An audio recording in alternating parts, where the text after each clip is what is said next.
All right, let me go ahead and talk about the term ivory tower and what it represents for international students. Let's talk about the origins of the term ivory tower, which finds its roots in the French tour d'ivoire, introduced by a literary critic, Charles Augustin Sainte-Beuve, in 1837. And he was using this term to describe the life of a poet called Alfred Victor de Vigny, because he was just isolating at home, producing poetry and other kinds of literature, and he was not concerned about any worldly affair, and he was just there in the comfort of his house, producing all this literature and prose, and he didn't care about what was happening outside of his house. So now in the 20th century, in modern English, ivory tower means it refers to a place or situation that is detached from practical affairs. In this case, and most of the times, it refers to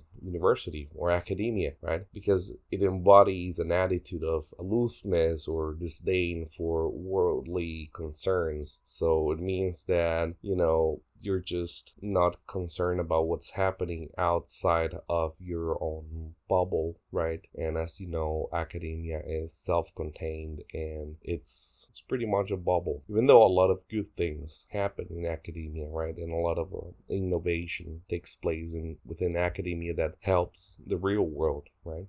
There's also a lot of things that occur in academia that only serve academia, right? And nothing else. And this is precisely why many critics refer to it as the ivory tower. Now, we're gonna start talking about international students and their academic journeys, right? Because you know that many people come here to do their language courses and then later decide to come here to do something else, like I don't know, their master degrees or doctorate degrees, undergrads. People will come to China and try to find other ways to extend their studies, right? And some people will even try to remain here as much as possible, because going back to their countries often means that they're going to have to join the rat race, right? Join the job market, and it's hard. It's hard to find a job. The other day I was reading that people in average get 24 no's before they get a yes for an employer. So, man, I don't know how many times I've been rejected from a job before, but I've been accepted many times before. But I know that it feels awful when you get a no, and I guess it must feel even worse after you spend a long time in university and you still get no's from employers. And I know it's hard to deal with that, because it makes you feel inadequate, it makes you feel like a fraud, it makes you feel as if you wasted your entire life in university. And I think that there are many students in China that keep extending their studies from undergrad degree to bachelor degree to doctorate degree. I've known other foreigners who pursue a second master degree, right? Or try to find ways to extend or prolong their stay in China by studying something different or studying an undergrad or something like that. And I don't know. I guess it's because they don't have as many opportunities back home, especially if you come from a very poor country. And man, it's hard, especially because many people, at least the ones that I know, man, they cannot afford to study back home. So China is like their only opportunity for them to pursue advanced studies, or for them to even go to college, right? In many cases, I know people that they were the only person in their families to go to university. So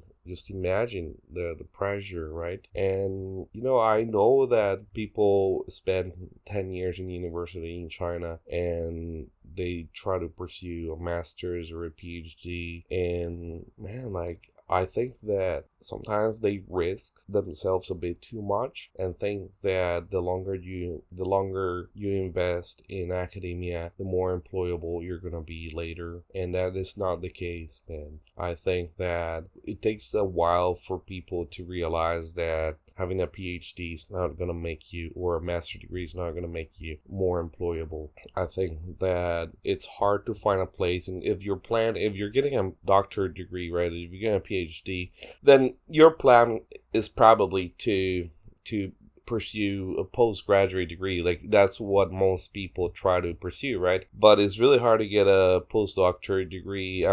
Get a postdoctorate or a research position after your doctorate degree, especially if you're doing if your major has nothing to do with science, technology, engineering, or mathematics. I think it will be really hard for you to find a position, a research position, because most of the money is allocated for STEM, right? So, which is science, technology, engineering, and mathematics. And man, it's really hard.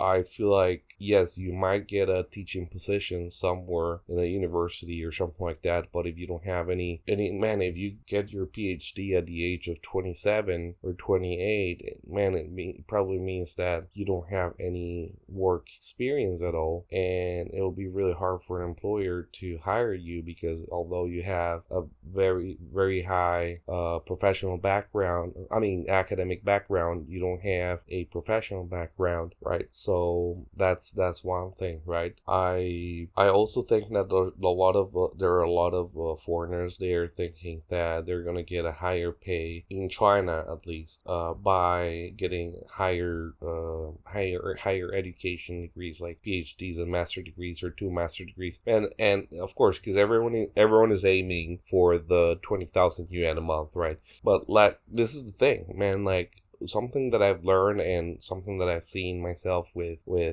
foreigners trying to get jobs in China is that, man, sometimes it doesn't really matter if you have 2 master degrees or one postdoc or one doctorate degree. Man, if your employer doesn't believe that you deserve to get paid 20,000 yuan a month, they're not going to give it to you. At the end of the story, it really depends on what you represent for the company and whether the employer believes that you deserve to get paid what you're going to get paid. And man, this is very disappointing for a lot of people, man. I'm sure that there are people out there who are making a decent living and a decent amount of money every month. They probably graduated in China and are working in China now. But man, the reality is that not everyone gets the same opportunities. And when it comes to studying abroad, when it comes to studying in China and working abroad in other countries, man, there's one thing that it's a shocker for many. But man, like, academia in China and like in many other Asian countries is self-contained, and it's only prestigious in China. Man, no one knows. Man, if you go to a prestigious university in China, man, no one knows what that university is. That chances are that I've noticed that, not even within Asia, employers recognize the name of the university. So this is something that you should take into consideration. No one will know what your university means. It's probably a very prestigious university, but don't expect people outside of China to know how prestigious your university is, and do not rely on the name of your university for you to get a job later, or for you to, I know it sounds counterintuitive, and I know you probably won't be there and be like, oh, by the way, I graduated from Fudan University, or I graduated from Peking University, I graduated from Tsinghua, right? No, but like, I feel like, man, that doesn't really help you be more, that doesn't make you more employable. That's what I've learned. So at the end of the story, man, you're gonna have to join the rat race, and it doesn't really matter where you graduated, unless it's from an Ivy League university or a very famous university or business school or something that employers are familiar with. But yeah, the other topic I wanted to talk about was the fact that, about internships. Man, like, well, internships are, apparently universities are allowing internships to happen now. But man, another thing that I've learned is that internships matter very little when it comes to finding a job in Asia, man. But that's just my opinion. Man, if a company wants to hire you, they're not really gonna care if you have an internship or not. If they believe that you have what it takes to join the company, they'll hire you regardless of the fact that you have an internship or not. And yeah, that's just something that I wanted to say. Another thing is that, man, I think that one thing that I appreciate about my time in China during university is the fact that you have so much time, and you have a lot of time, and I think that you should use this time to acquire other abilities, especially soft skills and hard skills, things that they don't teach you in university, you know. So, you know, that's what I'm trying to say. What I'm trying to say is that, man, like, don't spend your time in university thinking that what you're going to learn in university is going to make you more desirable for employers. You gotta find other ways to become attractive to employers, such as learning, a language, yeah, or learning a technical skill. Most importantly, this is another thing that I wanted to talk about. If you're studying Chinese, man, know that the fact that you're studying Chinese, or the fact that you know Chinese, or that you have HSK, it doesn't mean you're gonna get a job, man. You know, it doesn't mean that they're gonna hire you because you can speak Chinese, man. This is something that I've learned, especially if you're looking for jobs in China, man. This is the great difference between Chinese and other languages, say like Japanese. But man, if you look at the job market in China, and if you look at the applications, man, no one asks you to speak Chinese. None of the employers. This is the thing. First of all, Chinese employers are not expecting foreigners to apply. This is what you can notice with the Japanese job posts online and the Chinese job posts. And I'm just using Japan as a reference because in there, they're asking you for the equivalent of HSK 6, which is a N1 most of the times, right? And that's because they are expecting foreigners to apply. But then in China, man, no one asks for HSK. Like, no one cares. And even if they need you, man, I'll make a separate episode for HSK, but even if they need you to speak Chinese, they usually have their own tests to measure your Chinese, because they know that HSK is a misrepresentation of your actual Chinese level, because it either makes you feel that you're the